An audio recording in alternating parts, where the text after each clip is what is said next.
খুনে হাসিনা কিছু মানুষকে এভাবে হত্যা করতে করতে পুরস্কৃত করার মাধ্যমে হত্যা করতে অভ্যস্ত করে ফেলে, তারাই এই গ্রেফতারকৃত এই গুমকৃত মানুষদেরকে গুলি করে হত্যা করত। আসসালামু আলাইকুম, বিসমিল্লাহির রহমানির রহিম। আমি বাংলাদেশ পুলিশের একজন কর্মকর্তা এসআই মাসুদ রানা। আমি আপনাদের কাছে কিছু তথ্য তুলে ধরতে চাই, যেটা বাংলাদেশের মানুষ অনেক দিন ধরেই জানে না, বা তারা এই প্রশ্নের উত্তর খুঁজছে অনেক বছর ধরে, কিন্তু কোনো উত্তর খুঁজে পায়নি। আপনারা যারা বিএনপি নেতা ইলিয়াস আলীর অপেক্ষায় আছেন, তাদের জন্য দুঃখজনক সংবাদ। তাকে অনেক আগেই হত্যা করা হয়েছে। তাকে পতেঙ্গা সমুদ্র সৈকত দিয়ে কড়া পাহারায় সাগরের মাঝখানে নিয়ে স্পিড বোটের মাধ্যমে মুখে পলিথিন পেঁচিয়ে হত্যা করে, তার পেট ছুরি দিয়ে ছিদ্র করে, তাকে পাথর দিয়ে বেঁধে সাগরে ডুবিয়ে দেওয়া হয়েছে। শুধু ইলিয়াস আলী নয়, অনেক নেতার সন্ধান যারা আজও পাননি। কিছু মানুষ তো আয়না ঘর থেকে উদ্ধার হয়েছে, কিন্তু যাদেরকে আপনারা পাননি, তাদের সবার এই করুণ পরিণতি হয়েছে। আমি যদিও তারা এই কাজগুলো অতি গোপনে করত এবং র্যাবের অন্যান্য শাখার কর্মরত কর্মকর্তা কর্মচারীরা এটা জানতো না, কিন্তু আমি অত্যন্ত বিচক্ষণভাবে আমি এই খবরগুলো নিতাম, কারণ আমি জানতাম এগুলো একদিন আমি প্রকাশ করতে পারবো। এবং এই দিনটার অপেক্ষায় ছিলাম আজকে এত বছর, মানুষের কাছে সত্য প্রকাশের।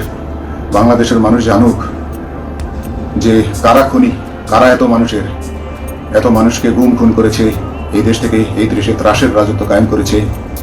তারা মাদকের ক্রস ফায়ারের নামে যে হত্যা ট্র্যাডিশন চালু করেছিল, এই ট্র্যাডিশনের উদ্দেশ্য ছিল বিরোধী দলের লোকজনকে হত্যা করা। কারণ পুলিশ এবং সেনাবাহিনীর অনেকেই মানুষ হত্যা করতে ভয় পেত, তারা এটাতে অভ্যস্ত ছিল না। অনেকেই অনেক সাহসী, কিন্তু একটা মানুষকে হত্যা করার পর তারা আর ঘুমাতে পারতো না, তাই তারা এসব কাজ করতো না। কিন্তু খুনে হাসিনা কিছু মানুষকে এভাবে হত্যা করতে করতে পুরস্কৃত করার মাধ্যমে হত্যা করতে অভ্যস্ত করে ফেলে, তারাই এই গ্রেফতারকৃত এই গুমকৃত মানুষদেরকে গুলি করে হত্যা করত। এবং তারা এতটাই নিষ্ঠুর যে তারা এক একজন কয়েক শত করে হত্যা করেছে। এবং এই মানুষগুলোর সংখ্যা বেশি নয়, কারণ সবাই লাশ দেখতে পারে না। একটা মানুষকে খুন করার পর লাশের যে ছটফটানি এবং মাথায় গুলি করার পর মাথার যে বিকৃত অবস্থা, এই জিনিসগুলো অনেকেই আমরা সহ্য করতে পারি না।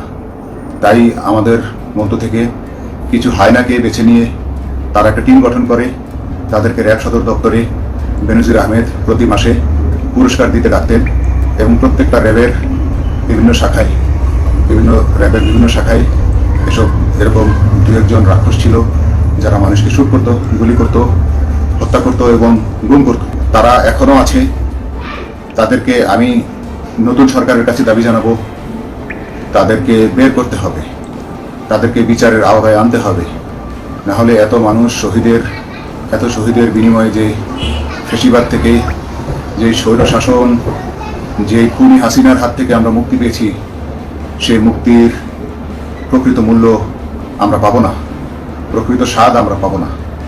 এই খুনিদেরকে বের করতে হবে, এই খুনিদেরকে বের করে আইনের আওতায় আনতে হবে। বাংলাদেশ পুলিশ কখনোই গুলি করতে অভ্যস্ত ছিল না। আপনারা জানেন একসময় পুলিশ যে গুলি করতো না, এটা নিয়ে অনেক ব্যঙ্গচিত্র ছাপা হতো পত্রিকাগুলোতে, যে গুলি না করতে গুলি খেলনার বন্দুকে পরিণত হয়েছে। তো কিন্তু সেই নিরীহ পুলিশকে রক্তপিপাসু হিসেবে শেখ হাসিনা তৈরি করেছে। তবে সবাই নয়, কিছু কিছু মানুষ আপনারা দেখেছেন, এবং এই আন্দোলনের ভিডিও ফুটেজ দেখলেও দেখবেন যে কয়েক শত পুলিশের মধ্যে কেবলমাত্র কয়েকজনই জনতার দিকে গুলি ছুটছে। তো আপনারা ঢালাওভাবে পুলিশকে আপনাদের আক্রমণের নিশানা বানাবেন না। নতুন সরকার অবশ্যই এর বিচার করবে। আমি আশাবাদী নতুন সরকারের কাছে তারা যদি আমার কাছে কোনো তথ্য চায়, আমি তথ্য দেব ইনশাল্লাহ। এবং এই খুনিদেরকে, এই রাক্ষসদেরকে বের করতে হবে। প্রতিটি গুমের, প্রতিটি হত্যার সুষ্ঠু তদন্ত করলে এগুলো বের হয়ে আসবে বলে আমি আশা করি, এবং আমি চাই এরা ধরা পড়ুক, এদের বিচার হোক।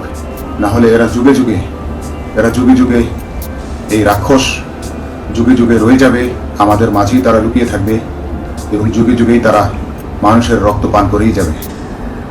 পুলিশ বাহিনী মানুষকে সেবা করবে, এটাই হওয়া উচিত পুলিশের ধর্ম। পুলিশের ধর্ম হবে মানুষ, পুলিশের জন্য, পুলিশ মানুষের জন্য। উন্নত রাষ্ট্রের পুলিশ মানুষ যেভাবে পুলিশকে ডাকলেই পুলিশ 5 মিনিটের মধ্যে ছুটে যায়, তাকে সাহায্য করে। আমরা বিভিন্ন ভিডিওতে দেখি যে পুলিশ হাঁসের বাচ্চাকে রাস্তা পার করে দিচ্ছে, একজন অন্ধ মানুষকে রাস্তা পার করে দিচ্ছে। বাংলাদেশের পুলিশ এমনটাই করতে চায়, আমরা এমনটাই করতে চাই, কিন্তু সেই পরিস্থিতিতে আমাদেরকে রাখা হয়নি। আমাদেরকে রাখা হয়েছে দৌড়ের উপর, আমাদেরকে রাখা হয়েছে বিভিন্ন অন্যায় কাজের উপর, বিভিন্ন অন্যায় আদেশের উপর। কেউ যারা মেনেছে তারা ভালো ভালো জায়গায় পোস্টিং নিয়ে থেকেছে, যারা মানেনি তাদেরকে খারাপ জায়গায় পোস্টিং দেওয়া হয়েছে, তারা চাকরি হারিয়েছে, কাউকে সাসপেন্ড করে রাখা হয়েছে। আমি নিজেও একজন এমন বৈষম্যের শিকার, অন্যায় মিথ্যা মামলার শিকার হয়ে আমি নিজেও বর্তমানে সাসপেনশন অবস্থায় আছি, এবং এই সাসপেনশন অবস্থায় থেকে আমি আল্লাহর কাছে শুকরিয়া জানাই, কারণ এই সাসপেনশন থাকার কারণে আমি ছাত্র জনতার আন্দোলনের সাথে সংযুক্ত হতে পেরেছি। আমি সবসময় আল্লাহর কাছে দোয়া করেছি যে আল্লাহ, তুমি আমাকে মুজাহিদ হিসেবে কবুল করো, আমাকে জিহাদ করার তৌফিক দান করো এবং আমাকে শহীদী মৃত্যু দান করো।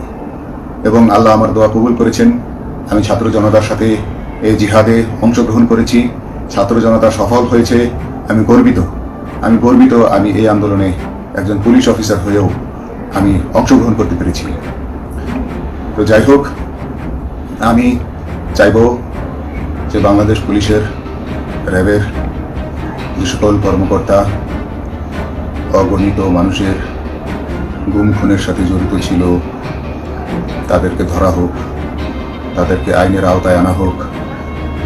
আমাদের মতো অনেক অফিসার আছি যারা এসব কুকর্মের সাক্ষী, আমরা সাক্ষ্য দেব। আমরা এখন আর ভয় পাই না। আমরা আসলে যে ভয় পেয়েছি তা নয়, আমাদের বাহিনীতে টিকে থাকাটা জরুরি ছিল। জনগণের স্বার্থেই আমাদের বাহিনীতে থাকা জরুরি ছিল, কারণ আমরা যদি বাহিনী থেকে আউট হয়ে যেতাম তাহলে এসব তথ্য আমরা জানতে পারতাম না এবং জনতার কাছে পৌঁছাতে পারতাম না। জনতার কথা বলতে হলে, জনতার সাথে থাকতে হলে আমি পজিশনেও থাকতে হবে। এই জন্য অনেক কিছুই প্রকাশ করিনি, কারণ আপনারা ভালো মতোই জানেন যে অনেক সেনাবাহিনীর মেজরকেও গুম করে দেওয়া হয়েছে যারা মুখ খুলেছে। আমি তো একজন সামান্য সাব ইন্সপেক্টর, আমাকে গুম করে দেওয়া তাদের 1 সেকেন্ডের ব্যাপার ছিল।